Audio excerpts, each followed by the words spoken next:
بسم اللہ والحمد للہ والصلاۃ والسلام علی رسول اللہ۔ معزز ناظرین، آپ کا میزبان خاور عظیم قادری آپ کی خدمت میں حاضر ہے۔ 12 رمضان المبارک کی سحری ٹرانسمیشن ہے اور ایک خوبصورت عنوان کے ساتھ ہم آپ کے سامنے حاضر ہیں۔ اللہ کریم نے اس کائنات کو تخلیق فرمانے کے بعد اس کے نظام کو جو ہے وہ قائم دائم رکھنے کے لیے، لوگوں کی رہنمائی کے لیے حضرات انبیاء علیہ السلام کو مختلف ادوار میں بھیجا، جو لوگوں کی رہنمائی فرماتے ہوئے انہیں زندگی گزارنے کے طریق اور نصاب زندگی کے حوالہ سے رہنمائی کرتے ہوئے نظر آئے، اور حضرات انبیاء علیہ السلام کی تعلیمات پر جس نے عمل کیا وہ اپنے مالک اور اپنے خالق کی بارگاہ میں سرخرو نظر آئے۔ کامیاب افراد کی شکل میں اللہ کریم نے انہیں زمانے میں توقیر اور عزت و رفعت عطا فرمائی۔ بالآخر امام الانبیاء جناب محمد مصطفیٰ صلی اللہ علیہ وآلہ وسلم کائنات میں تشریف لائے، اور اللہ کریم نے قرآن مقدس میں آپ کی بعثت کا ذکر مقصد جو ہے وہ بیان فرمایا کہ آپ کائنات میں نفوس کو پاکیزہ کرنے کے لیے اور کتاب و حکمت کی تعلیم دینے کے لیے تشریف لائے، اور حضور علیہ الصلوۃ والسلام نے اس انداز میں نفوس کو پاک کیا اور اس انداز میں کتاب و حکمت کی تعلیم آپ نے عطا فرمائی کہ وہ دور کے جس دور کو دور جاہلیت کہا جاتا ہے، اس انداز میں نبی رحمت صلی اللہ علیہ وآلہ وسلم نے نور علم انہیں عطا فرمایا کہ ان کی توجہات کو جو ہے وہ بارگاہ خلاق عالم کی طرف ایک خدائے واحد کو ماننے کے حوالہ سے اس درجہ تعلیم فرمائی کہ جو 360 خداؤں کے ماننے والے تھے وہ ایک خدائے بزرگ و برتر کی حضور سجدہ ریز نظر آئے۔ یہ حضور علیہ الصلوۃ والسلام کا خوبصورت انداز تکلم اور حضور علیہ الصلوۃ والسلام کا انداز تعلیم کہ نہ لالچ دی جا رہی ہے، نہ ڈرایا جا رہا ہے، پھر بھی ہر شخص حلقہ اسلام کی طرف اس طرح کھینچا چلا آ رہا ہے جیسے چاند کی طرف چکور اور مقناطیس کی جانب لوہا۔ حضور علیہ الصلوۃ والسلام کا انداز تعلیم ایسا تھا کہ آپ جب گفتگو فرماتے تو محفل میں ماحول ایسا ہوتا کہ حضرات صحابہ کرام پر ایک سکتہ کی کیفیت طاری ہوتی، ساکت ہو جاتے اور پرندے آتے ان پر بیٹھتے اور اڑ جاتے۔ حضور علیہ الصلوۃ والسلام کے کلام میں ماہویت کا عالم یہ تھا، حضور کے الفاظ کی تاثیر یہ تھی کہ جب آپ معلم کائنات ہونے کی حیثیت سے تعلیم فرماتے تو ایک ایک لفظ حضرات صحابہ کے صحن دل میں نور کی کہکشاں بن کر ان کے سینوں کو منور کرتا ہوا نظر آتا ہے۔ حضور علیہ الصلوۃ والسلام کائنات میں بحیثیت معلم تشریف لائے، کائنات میں آپ ایک ایسی خوبصورت اور ایک ایسے باکمال معلم کی حیثیت سے آپ نے خود کو پیش کیا اور تعلیم کے حوالے سے اس درجہ زور دیا کہ حضور علیہ الصلوۃ والسلام کے اس خوبصورت فرامین کو اگر ملحوظ کیا جائے اور اس پر کوشش کی جائے تدبر کی، فکر کی، تو ہمیں پتہ چلتا ہے کہ علم ایسی چیز ہے کہ جس کو حاصل کرنے والا ہی ترقی یافتہ جو ہے وہ نظر آتا ہے۔ اب یوں کہہ لیجئے کہ حضور علیہ الصلوۃ والسلام کے فرمان سے یا کیا خوبصورت اشارہ ملتا ہے علم کے حصول کے حوالے سے کہ علم حاصل کرو چاہے اس کے لیے تمہیں چین ہی کیوں نہ جانا پڑے۔ تو اب دیکھ لیجئے اقتصادی طور پر چین سر فہرست ہے، اور حضور علیہ الصلوۃ والسلام کا اس وقت چین کی طرف اشارہ کرنا، کیا یہ حضور علیہ الصلوۃ والسلام کی بشارت نہیں لگتی کہ ایک وقت آئے گا کہ اقوام عالم کی یہ قیادت کرتا ہوا نظر آئے گا؟ اور وجہ کیا ہے؟ صرف علم ہے۔ حضور علیہ الصلوۃ والسلام نے علم کے حوالہ سے، تعلیم کے حوالہ سے جس انداز میں فرمایا، اگر آج مسلم امہ اپنے نبی کے ان فرامین کو ملحوظ رکھے تو ترقی کا، افق کا اور عروج و معراج کا وہ مقام حاصل کر سکتی ہے جو ہمیں جو ہے وہ ماضی میں حاصل تھا۔ تو آج تعلیم کے حوالہ سے اور معلم کے حوالہ سے ہمارا موضوع ہے، اور آج ہم گفتگو کریں گے۔ آج ہمارے درمیان اسٹوڈیو میں بڑے خوبصورت لب و لہجہ کے حامل اور علمیت کے اعتبار سے بڑی خوبصورت شخصیت اسکالر جناب مفتی محمد رمضان جامی صاحب تشریف فرمائے۔ حضرت آپ کو خوش آمدید کہتے ہیں۔ آج چونکہ علم کے حوالہ سے ہم گفتگو کریں گے، تعلیم کے حوالہ سے گفتگو کریں گے، قرآن کریم جو ہے ایک مکمل ضابطۂ حیات ہے، ایک تعلیم کے حوالہ سے ایک ایسا خوبصورت نصاب ہے کہ جسے صرف ایک دور تک محدود نہیں کیا گیا، بلکہ یہ قیامت تک تمام انسانوں کی رہنمائی کرتا ہوا نظر آتا ہے۔ یعنی کہ قرآن ایک مکمل جو ہے وہ معلم کی حیثیت رکھتا ہے۔ ہاں، اس قرآن کو حاصل کرنے کے لیے، اس کے مفاہیم کو، اس کی تشریحات کو اور اس کے معنی مطالب کو، اس کے پس منظر کو، پیش منظر کو کسی خاص معلم کی ضرورت ہے۔ نبی رحمت صلی اللہ علیہ وآلہ وسلم نے بحیثیت معلم جو ہے وہ کمال انداز میں حضرات اصحاب کی تربیت فرمائی۔ تو میں آپ سے یہ عرض کرنا چاہوں گا کہ قرآن کریم میں معلم کی جو حیثیت بیان کی گئی ہے، آپ کی معلم کی فضیلت کیا ہے، اس کی اہمیت کیا ہے، پھر اس کا معاشرے میں کردار کیا ہے، یہ قرآن کی روشنی میں ذرا ہمیں بتائیں کہ قرآن کس انداز میں ایک معلم کی تربیت کر رہا ہے کہ وہ معاشرے میں کس طرح فعال ہو سکتا ہے۔ بہت شکریہ۔ اللہ کریم آج کی اس خوبصورت نشست کے صدقے ہم سب پر اپنی رحمتیں عطا فرمائے۔ ماشاء اللہ 12 رمضان المبارک کی پرکیف گھڑیاں ہیں، سبحان اللہ۔ سحر کا لمحہ ہے، تو یقیناً یہ گھڑیاں خوش نصیبوں کو ہی اللہ تبارک و تعالی نصیب فرماتا ہے۔ بے شک۔ جہاں تک آپ کے سوال کا تعلق ہے تو سب سے بڑے معلم کائنات کے وہ تو سرکار دو عالم صلی اللہ علیہ وآلہ وسلم کی ذات ہے۔ واہ۔ قرآن کریم میں اللہ تبارک و تعالی نے معلم کی جو فضیلت بیان کی، سب سے پہلے معلم کا منصب بیان کیا۔ واہ۔ قرآن کریم نے ارشاد باری تعالیٰ ہے وَيُعَلِّمُهُمُ الْكِتَابَ وَالْحِکْمَةَ وَيُزَكِّيهِمْ کہ محمد عربی صلی اللہ علیہ وآلہ وسلم انسانیت کے سب سے بڑے معلم ہیں، واہ واہ۔ جو لوگوں کو کتاب سکھاتے ہیں، والحکمہ اور دانائی کی باتیں یعنی حدیث پاک سکھاتے ہیں، وَيُزَكِّيهِمْ اور ان کا تزکیہ نفس بھی کرتے ہیں۔ سبحان اللہ۔ اس آیت کو اگر گہرائی میں سمجھا جائے تو اس کا ایک مطلب یہ بھی ہے کہ سرکار دو عالم، سرکار عالمین صلی اللہ علیہ وآلہ وسلم ایک استاد بھی ہیں، واہ واہ۔ قرآن کے بھی، حدیث کے بھی، اور ایک صوفی بھی ہیں، صوفیاء کے امام بھی ہیں کہ لوگوں کا تزکیہ نفس بھی کرتے ہیں۔ سبحان تو اس سے یہ بھی ثابت ہوتا ہے کہ ایک معلم کو تمام خواص کا حامل ہونا چاہیے کہ بیک وقت وہ استاد بھی ہو، بیک وقت وہ شیخ بھی ہو۔ ہمارے ہاں جیسا کہ آج کل یہ فیلڈ چینج ہو گئی ہے، شیوخ الگ ہو گئے، علماء الگ ہو گئے، پیران عظام الگ ہو گئے، جبکہ یہ ایک ہی منصب ہے۔ حضرت یہاں پر میں آپ سے یہ عرض کرنا چاہوں گا، آپ نے لفظ صوفی استعمال کیا، جی، تو صوفی کسے کہتے ہیں؟ یعنی حضور علیہ الصلوۃ والسلام کا اس پہ پاک مصطفیٰ ہے، مصطفیٰ۔ تو اس حوالے سے تھوڑی سی روشنی عطا فرمائے تاکہ ہمارے ناظرین جو ہے اس حوالے سے جان سکیں کہ صوفی کس نزدیک سے، کس حوالے سے آپ کو کہا ہے۔ دیکھیے تزکیہ نفس ایک الگ فیلڈ ہے۔ جی۔ العلم حجاب الاکبر، نبی کریم علیہ السلام کی حدیث پاک ہے کہ علم تو بہت بڑا پردہ ہے۔ واہ واہ۔ پڑھنے لکھنے والا آدمی ضروری نہیں کہ وہ بہت بڑا عارف بھی ہو۔ جی صحیح۔ حجاب، یہ حجاب ہے، یہ باہر نہیں کودنے دیتا، لیکن جب یہ تزکیہ نفس جب ہو جائے، طہارت قلب ہو جائے، صوفی وہ ہوتا ہے جو طہارت نفس کا حامل ہوتا ہے۔ نبی کریم علیہ السلام نے اپنے صحابہ کرام کے قلب کی طہارت کی ہے، ان کے قلوب کو جو ہے صاف کیا ہے تاکہ اس کے اندر اللہ کا نور قرآن سما سکے، رسول اللہ صلی اللہ علیہ وسلم کی حدیث سما سکے۔ صوفی وہ ہوتا ہے جو تزکیہ نفس کرتا ہے۔ یہ جو مراقبہ ہے، مجاہدہ ہے، یہ عالم استغراق کی کیفیات ہیں، یہ کیوں وارد ہوتی تھی؟ صوفیاء کیوں تنہائی میں بیٹھتے تھے؟ اس لیے بیٹھتے تھے کہ اس سے تزکیہ نفس ہوتا، قلب کی صفائی ہوتی تھی، اور صوفی صفا سے ہے جس کا دل صاف ہو گیا۔ کیوں؟ اس کی وجہ یہ ہے کہ القلب و عرش، القلب یہ جو دل ہے نا ہمارا، تو یہ اللہ کا عرش ہے، عرش اللہ، یہ اللہ کا عرش ہے، اللہ کے تجلیات کا مظہر، اور رب العالمین کی جو تجلی گرتی ہے وہ دل پہ گرتی ہے، ٹھیک ہے؟ تو اس لیے اس کی طہارت بہت ضروری ہے۔ میں سوال کی طرف آگے بڑھتا ہوں کہ معلم کا منصب قرآن نے بیان کیا۔ قرآن کریم میں بہت سارے مقامات پر قرآن کریم نے مختلف انبیاء کے مناصب کا ذکر کیا کہ تمام نبی جتنے بھی تشریف لائے وہ ایک معلم بن کر تشریف لائے۔ انہوں نے اپنی قوم کی رہنمائی کی، انہوں نے اپنی قوم کی تربیت کی۔ اور پھر اگر ہم قرآن کریم کو دیکھیں تو قرآن کریم میں مختلف انبیاء کو حکم ہوا کہ آپ فلاں سے جا کر پڑھیں۔ بنیادی طور پر یاد رکھنا کہ نبی جو ہوتا ہے وہ دنیا میں کسی کا شاگرد نہیں ہوتا، واہ واہ واہ، وہ اللہ کا ڈائریکٹ شاگرد ہوتا ہے، یا دوسرا یہ ہوتا ہے کہ نبی کا شاگرد ہوتا ہے، اس سے نیچے نہیں ہو سکتا۔ کبھی یہ نہیں ہو سکتا کہ کوئی شخص جو ہے نبی غیر نبی کا شاگرد ہو۔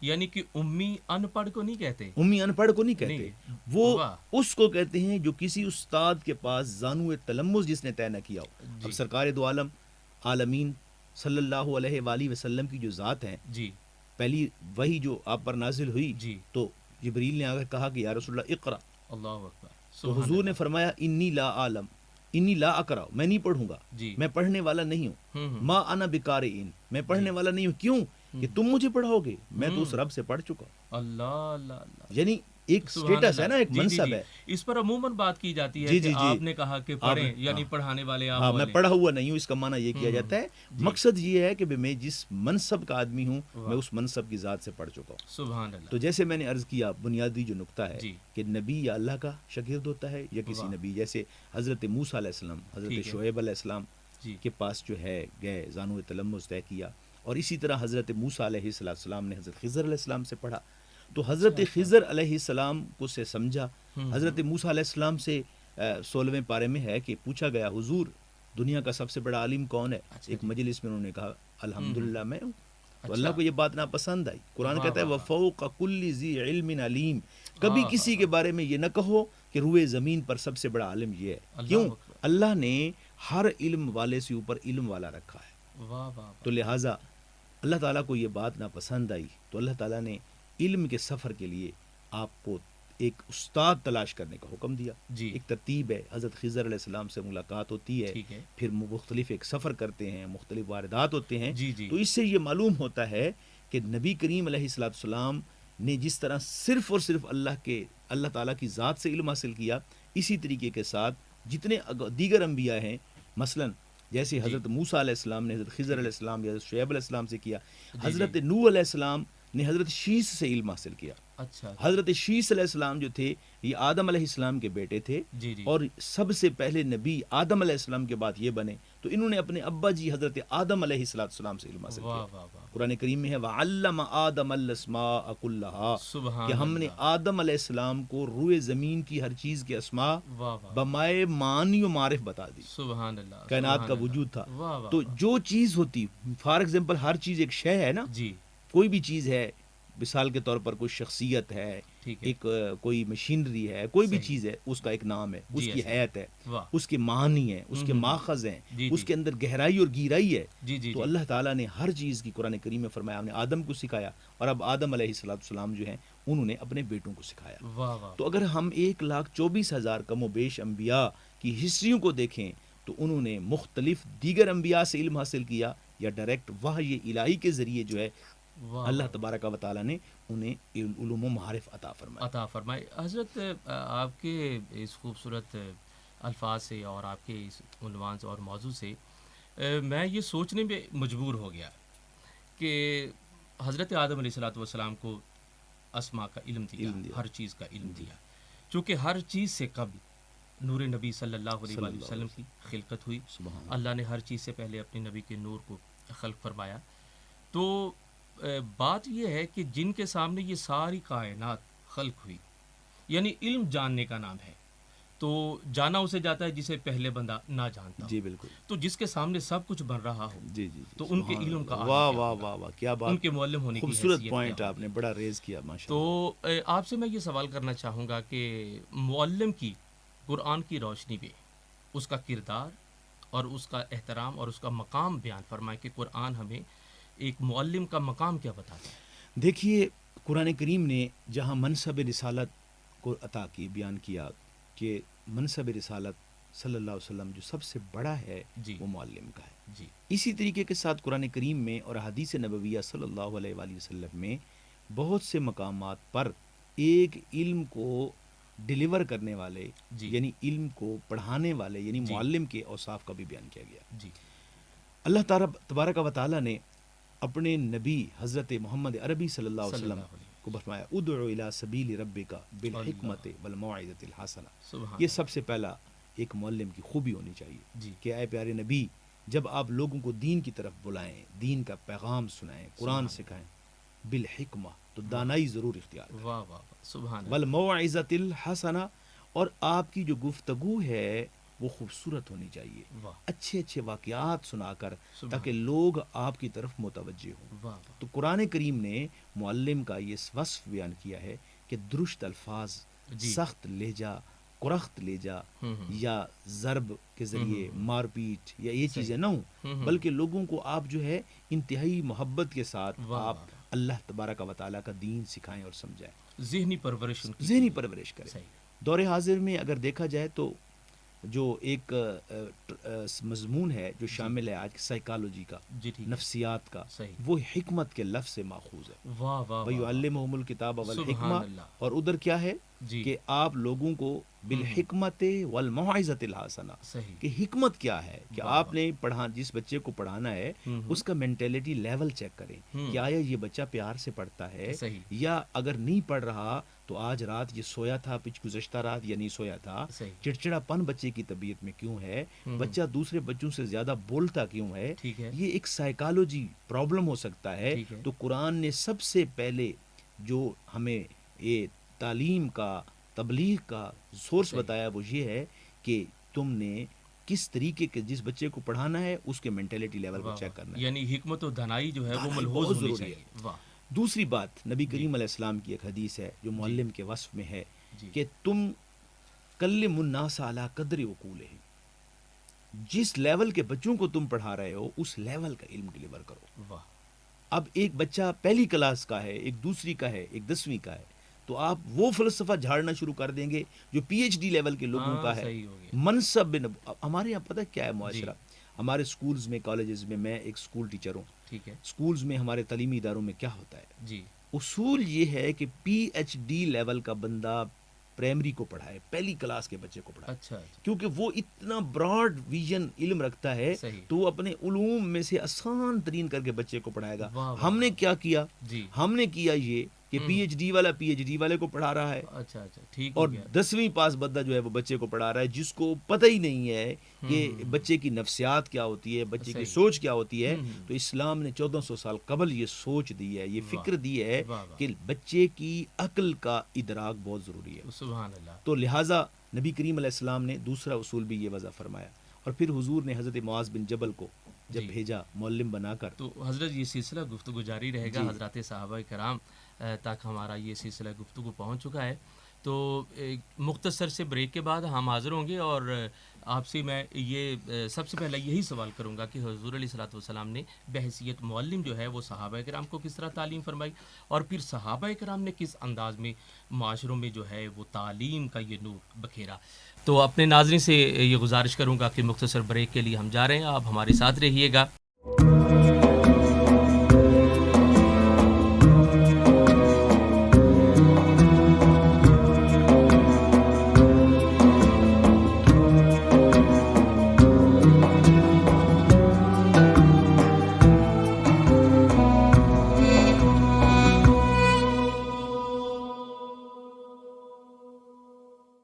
معزز ناظرین، آپ کو ایک بار پھر خوش آمدید کہتے ہیں. 12 رمضان کی سحری ٹرانسمیشن ہے، اور آج ہمارا موضوع ہے معلم یعنی استاد کی قرآن و حدیث کی روشنی میں فضیلت و اہمیت اور مقام. وقفہ سے قبل ہم گفتگو کر رہے تھے کہ معلم کائنات نے کس انداز میں تعلیم فرمائی. آپ سن رہے ہیں ریڈیو ڈیفینس ایف ایم. تعلیم یافتہ اور تربیت یافتہ ہیں، پھر انہوں نے معاشروں میں یہ علم کا نور کس انداز میں بکھیرا.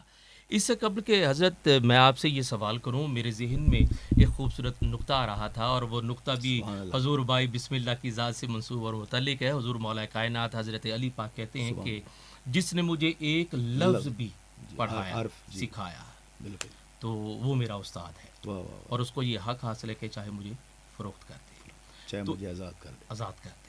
تو یہ ایک معلم کا مقام حیثیت جو ہے وہ بیان کی جا رہی ہے.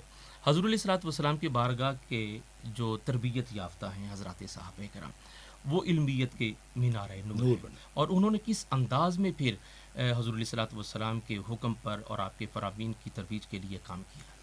دیکھیے، حضور نبی کریم علیہ السلام نے جس چیز پر سب سے زیادہ زور دیا وہ تعلیم تھی. جب پہلے 40 لوگوں نے اسلام قبول کیا، ان میں 17 لوگ تھے جو الف با تا سا لکھنا جانتے تھے. ٹھیک ہے. نبی کریم علیہ الصلوۃ والسلام نے لوگوں کو پڑھنا لکھنا سکھایا، اور حضور علیہ السلام نے حروف تہجی سے کام شروع کیا. اچھا. مثلا نبی کریم علیہ السلام جب صحابہ کرام کو حروف تہجی پڑھا رہے تھے، جنہوں نے نہیں پڑھا تھا، تو حضور فضیلت بیان کر رہے تھے. ارشاد فرمایا، جو سین کے دندے نکالے گا اللہ اسے رزق میں برکت عطا کرے گا. جو وہ کی آنکھ کو کھلا رکھے گا، جو بندہ سواد فا کی آنکھ کو کھلا رکھے گا، جو بندہ جو ہے وہ الف کو سیدھا کھڑا کرے گا، ان کے بارے میں نبی کریم علیہ السلام نے فضیلت بیان کی اور یہ فضیلت بیان کرنا در حقیقت علم کو پروان چڑھانے کی وجہ سے تھا. سبحان اللہ. کہ آقا کریم علیہ السلام علم کو کتنا مضبوط کرنا چاہتے تھے. سبحان اللہ. اپنے صحابہ کو یوں پڑھایا. اور پھر دوسری چیز صحابہ کرام رضوان اللہ علیہ مجمعین کہتے ہیں کہ جب حضور کوئی چیز ہمیں سمجھاتے تھے جی تو اس لیول پہ سمجھاتے تھے کہ ہمیں لکھنے والا ایک ایک لفظ لکھ لیتا تھا. اتنے آرام سے سلولی آپ صلی اللہ علیہ وسلم گفتگو فرماتے کہ ہم لکھ لیتے تھے. اور اس وقت جو ذریعہ تعلیم تھا وہ لکھنا تھا. جی جی. اس وقت کو اگر آپ دیکھیں یا حافظہ تھا, دو چیزیں تھی. جی حفظ اتنا تھا کہ لوگ زبان سے جملہ نکلتا تھا یاد کر لیتے تھے. سبحان اللہ. ان کا یہ معمول تھا صحابہ کرام رضوان اللہ علیہ مجمعین کا. ایک دوسری بات یہ تھی. تو تیسری بات یہ تھی کہ صحابہ کرام انہماک اور توجہ اس انداز سے کرتے تھے کہ گویا کہ ان کے سروں پر پرندے بیٹھے, سر جھکے ہوتے تھے. تمام تر توجہ جو ہے نبی کریم علیہ السلام کی طرف ہوتی تھی. اور حضور نے تربیت کیا کی. علم کا جو سب سے بڑا ایک پہلو تھا, حضور علیہ السلام نے تقریباً 7 ہجری میں 6 بڑے بادشاہوں کو خط لکھا. شاہ روم کو, شاہ مقوقس کو, شاہ حبشی کو, شاہ حبش, ٹھیک ہے, اور اسی طرح کسرا ایران کو. 6 بڑے آپ صلی اللہ علیہ وسلم نے بادشاہوں کو خط لکھے اور لوگوں کو تیار کیا, صحابہ کرام کو تیار کیا. آپ اس میں آپ صلی اللہ علیہ وسلم کی حکمت دیکھیں کہ جس ملک میں جس کو بھیجا, فارسی کو, فارسی زبان بولنے والوں کی طرف جس کو بھیجا اس کو پہلے فارسی زبان سکھائی. عبرانی زبان والوں کی طرف جس صحابی کو بھیجا اس کو پہلے عبرانی سکھائی. ملک شام کی طرف بھیجا حضرت معاذ کو, شامی بڑے خوبصورت قد و قامت والے صاحب وجیح شخصیات کے حامل تھے. تو آپ نے حضرت معاذ کا انتخاب کیا تاکہ یہ وہاں جا کر ان سے متاثر نہ ہو جائیں. یہ صاحب وجیح تھے, حسن و جمال کے مالک تھے, خوبصورت وضاقتہ کے مالک تھے. ایک خوبصورت گھوڑا دیا تاکہ ایک استاد کی پرسنالٹی بھی اس لیول کی ہونی چاہیے تاکہ لوگوں پر جا کے چھا جائے. یہ نہ ہو کہ استاد خود کو وہاں پہ محسوس کرتا رہے کہ میرے پاس تو جناب کپڑے نہیں ہیں, اس لیول کا لباس نہیں ہے, اس پرسنالٹی ڈیولپمنٹ میری اس لیول کی نہیں ہے. اگر استاد اس احساس کمتری میں آ گیا خبر بھائی تو پھر استاد علم ڈیلیور نہیں کر سکے گا. بالکل. تو حضور نے وہ جو 6 لوگ, حافظ ابن عساکر نے تاریخ ابن عساکر میں لکھا ہے کہ وہ 6 لوگ جب 6 سلطنتوں پہ پہنچے نا تو وہ چھا گئے, راج کر گئے. اور یہ نقطۂ آغاز تھا اس دور کا کہ نبی کریم علیہ السلام کے تربیت یافتہ لوگ جس ملک کی طرف جا رہے تھے وہیں اسی مسجد نبوی سے اسی ملک کی زبان بول رہے تھے. واہ واہ واہ, سبحان اللہ. کیسی تعلیم ہے. اور دیکھیے عموماً امی کا لفظ استعمال کیا جاتا ہے, یہ امی تھے, جاہل تھے, ایسے لفظ استعمال لوگ کرتے ہیں. یاد رکھنا یہ علوم کے, معارف کے, مراکز کے جو ہے یہ مصدر اور ماخذ اور منبع لوگ تھے. ام القرہ سے میں اکثر کہتا ہوتا ہوں خاور بھائی, ایک میرا اپنا موقف ہے کہ جب تک کتابیں نہیں تھیں لوگ عالم تھے.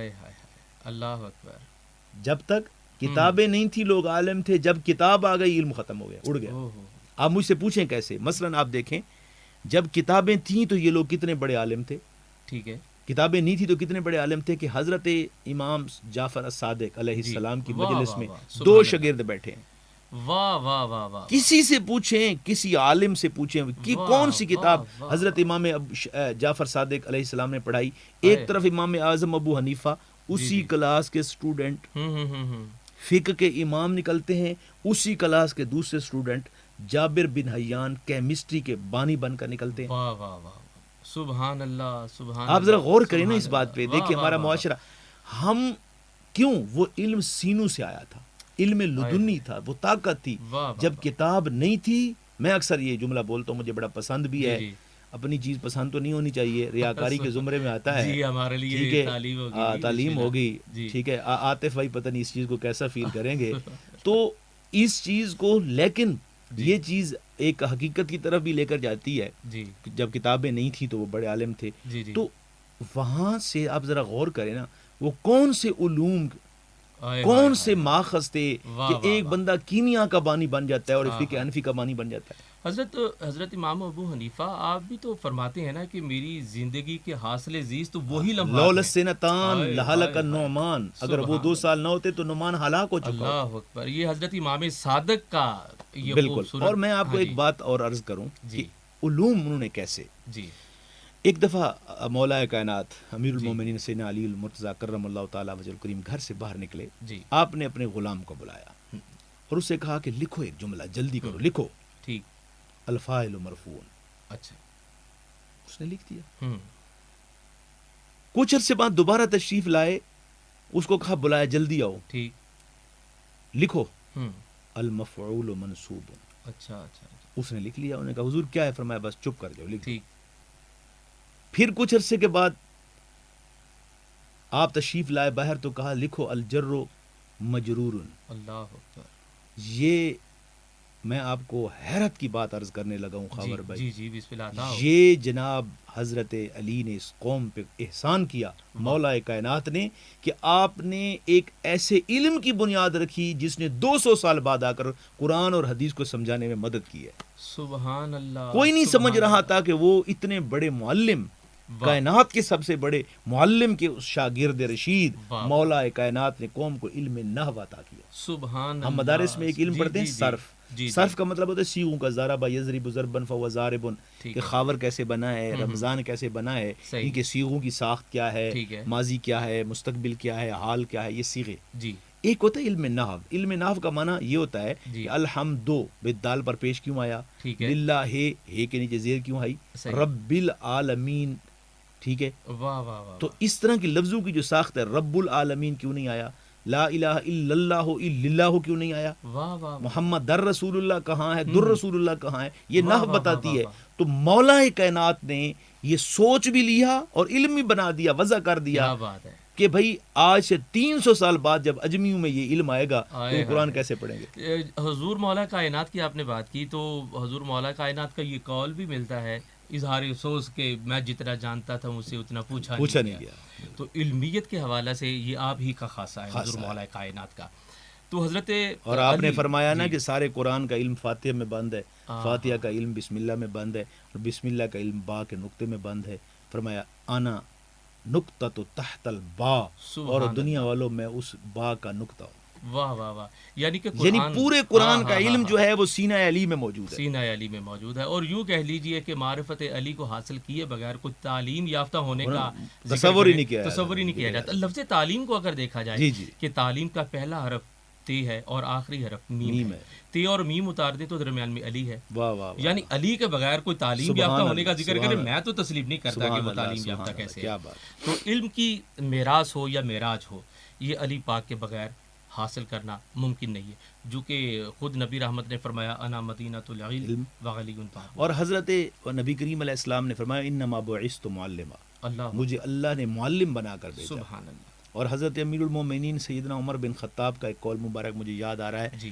آپ ایک دن افسوس کا اظہار کر رہے تھے. کسی نے کہا حضرت کوئی آرزو رہ گئی ہے، کوئی تمنا ایسی ہے جو پوری نہ ہوئی ہو. کہا ہاں ایک تمنا ہے. کہا کاش کبھی مجھے معلم کی فضیلت بھی نصیب ہو جاتی. میں نے دنیا میں بڑا کچھ حاصل کیا ہے، کاش میری یہ بھی خواہش پوری ہو جاتی. تو ازواج مطہرات کو اگر ہم دیکھیں، حضور کے خانوادے کی خواتین کو اگر ہم دیکھیں تو وہ بھی پیچھے نہیں ہٹی. وہ بھی لوگوں کو علم پڑھانے میں، حضرت ام المومنین سیدہ عائشہ صدیقہ رضی اللہ تعالی عنہ، کئی لوگ ان کے پاس مسائل پوچھنے آتے تھے.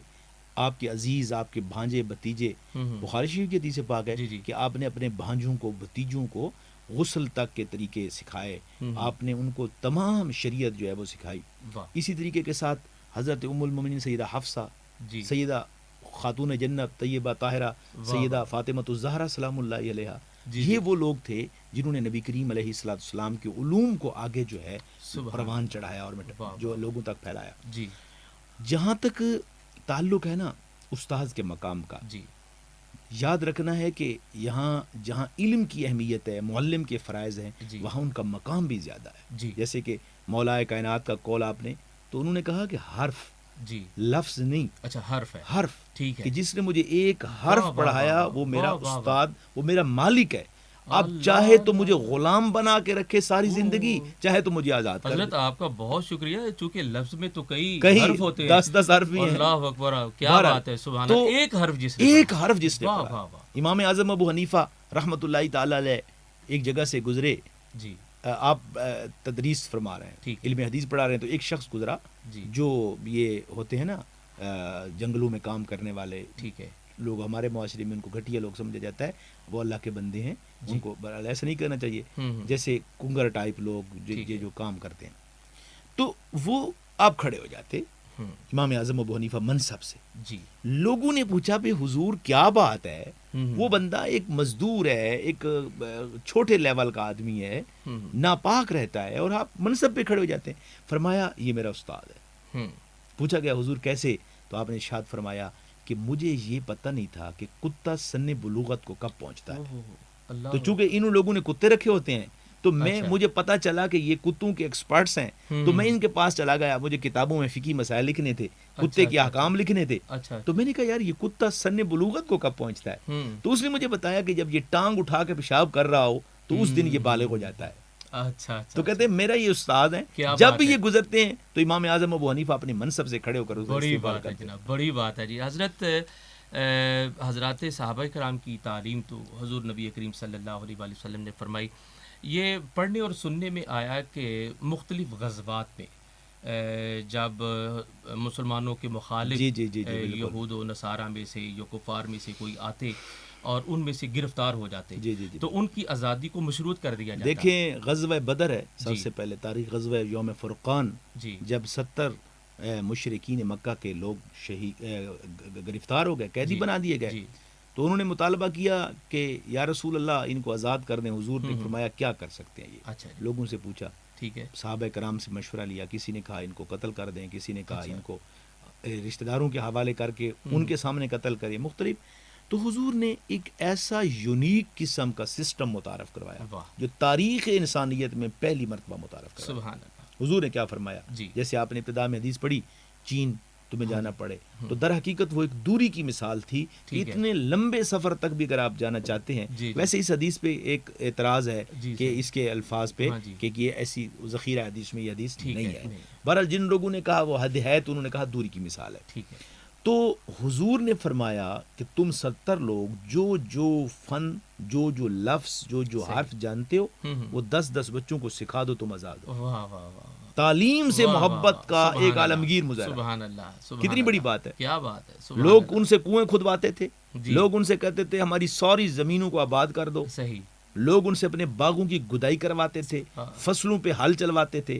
میرے مصطفیٰ صلی اللہ علیہ وآلہ وسلم کی عظمت کو دیکھیے. فرمایا تم 2 لفظ جانتے ہو، حرف جانتے ہو، سنسکرت جانتے ہو، عبرانی جانتے ہو، فارسی جانتے ہو، جو زبان جانتے ہو، جو کوئی علم جانتے ہو، اگر تم حل بنانے کا ہنر جانتے ہو. اس میں یہ بھی تھا کچھ لوگ حل بنانے کا ہنر جانتے تھے. فرمایا 10 بچوں کو سکھا دو، تم آزاد ہو. واہ واہ واہ، سبحان اللہ. اور تاریخ میں ہمیشہ جو عالم ہے، استاد ہے، اس کو کتنی مقام ملی. ایک بہت بڑے بزرگ گزرے ہیں، ان کا نام نامی اس میں گرامی ہے علامہ تفتزانی. ہمارے معاشرے میں کسی کی قابلیت، ذہانت کی مثال دی جائے تو کہتے ہیں تو اتنا بڑا امام تفتزانی آ گیا. تو وہ بہت نامور استاد تھے. ایک مرتبہ ان کے دور کا شہنشاہ ان کو ملنے کے لیے آیا امام علامہ تفتزانی کے پاس. تو آپ ایک کچے مکان میں بیٹھے ہوئے کچھ کتابیں لکھ رہے تھے.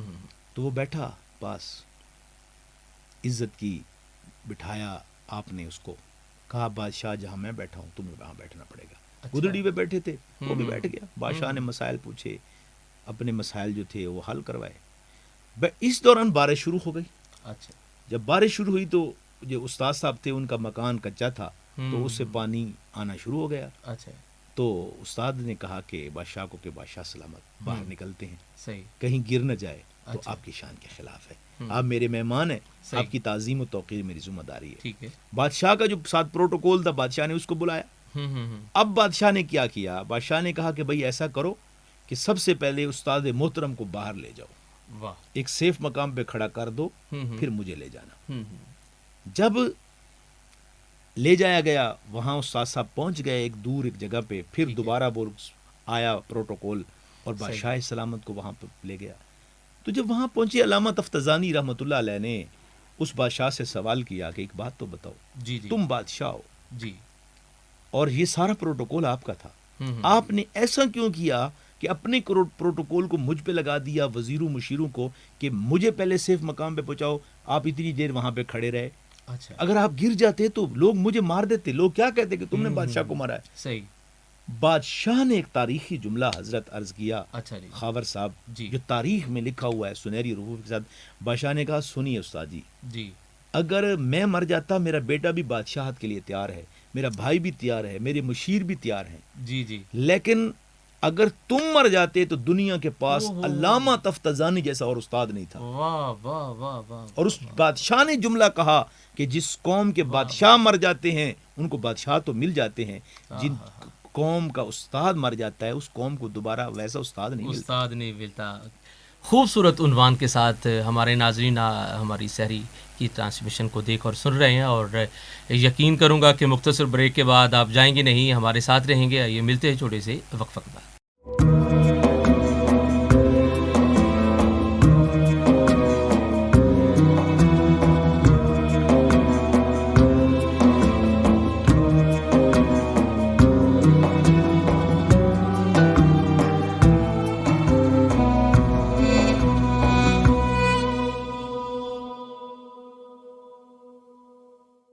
معزز ناظرین، آج کی یہ 12 رمضان سحری ٹرانسمیشن ہے، اور معلم کی جو ہے وہ ذمہ داری اور اس کی فضیلت و اہمیت اور کردار پر گفتگو ہو رہی ہے. علم ایک ایسا موضوع ہے اور ایک ایسا عنوان ہے کہ جس پر جتنا بھی کلام اور گفتگو کی جائے پھر بھی تشنگی رہ جاتی ہے کہ ابھی بہت کچھ کہنا سننا باقی ہے.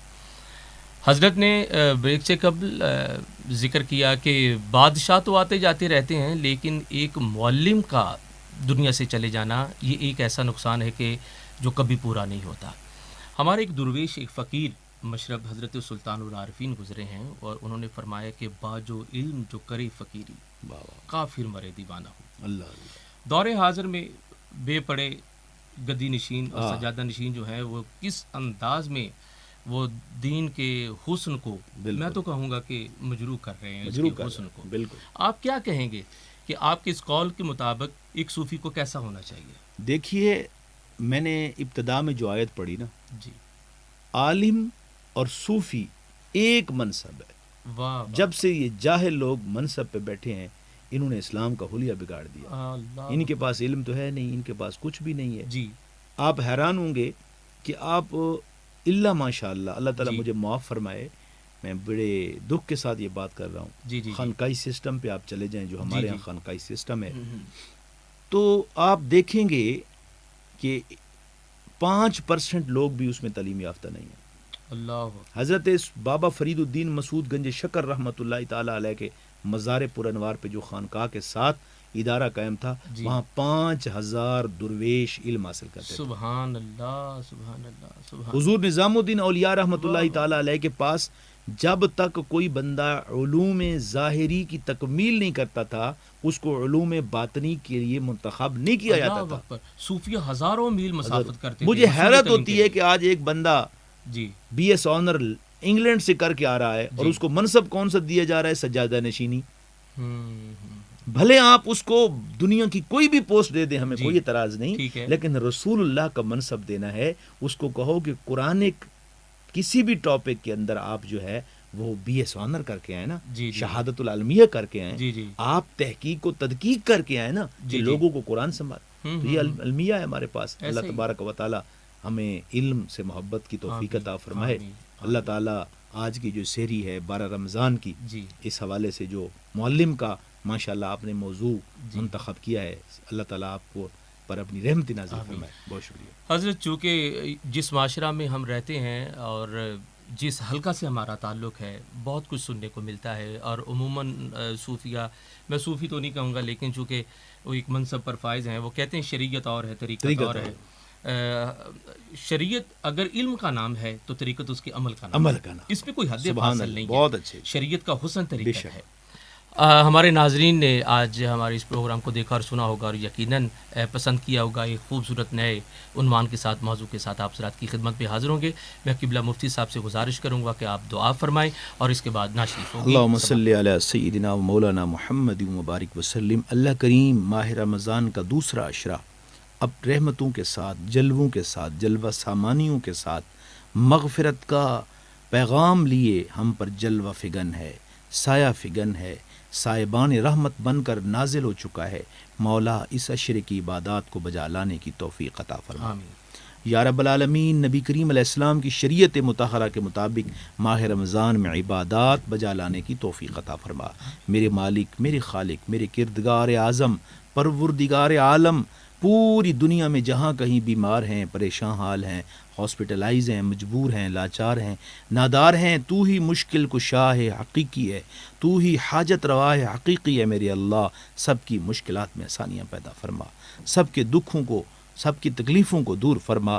مولا کرونا وائرس کی صورت میں جو عذاب، جو آزمائش اس امت پہ آن پڑی ہے، مولا تیری پاک بارگاہ میں دعا ہے صدقہ نبی پاک صلی اللہ علیہ وآلہ وسلم کا اس امت کو اس وبا سے محفوظ فرما، اس آزمائش سے محفوظ فرما۔ صلی اللہ تعالی علی خیر خلقہ محمد وعلی آلہ واصحابہ اجمعین برحمتک یا اللہ۔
غریب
میری حیات